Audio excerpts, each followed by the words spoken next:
तो hello friends, मैं आपका स्वागत करता हूं अपने official channel Sunil S academy में। जैसा कि आप सभी को अवगत है कि किसी भी परीक्षा को पास करने के लिए सबसे अहम भूमिका जो निभाता है वो सामान्य ज्ञान निभाता है। सामान्य ज्ञान का सिलेबस इतना ब्रॉड है कि उसे आसानी से हम कंप्लीट नहीं कर सकते।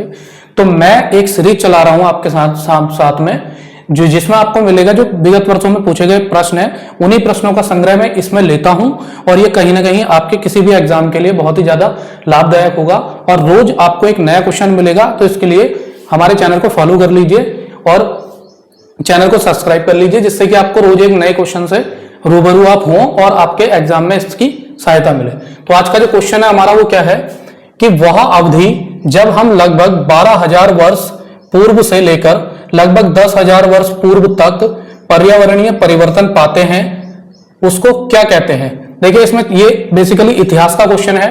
तो इसमें आपका जो ऑप्शन दिया है हमें मध्य पाषाण काल, लघु पाषाण काल, नव पाषाण काल और पूरा पाषाण काल।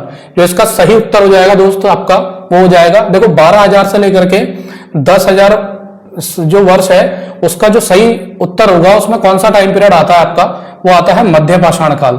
अब मध्य पाषाण काल से जुड़े कुछ फैक्ट पे बात कर लेते हैं। जैसे भारत में मध्य पाषाण काल का प्रारंभ, जो भारत में मध्य पाषाण काल का प्रारंभ है वो होलोसीन युग के साथ हुआ।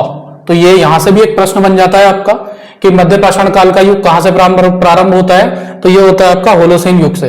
दूसरा पॉइंट मैंने लिया है, ये भी इंपॉर्टेंट पॉइंट है कि मध्य काल के उपकरण जो हैं वो क्या है आपके अत्यंत छोटे होते थे, जिसके कारण इन्हें माइक्रोलिथ कहा जाता था। मोस्ट इंपोर्टेंट है ये सब माइक्रोलिथ, ठीक है।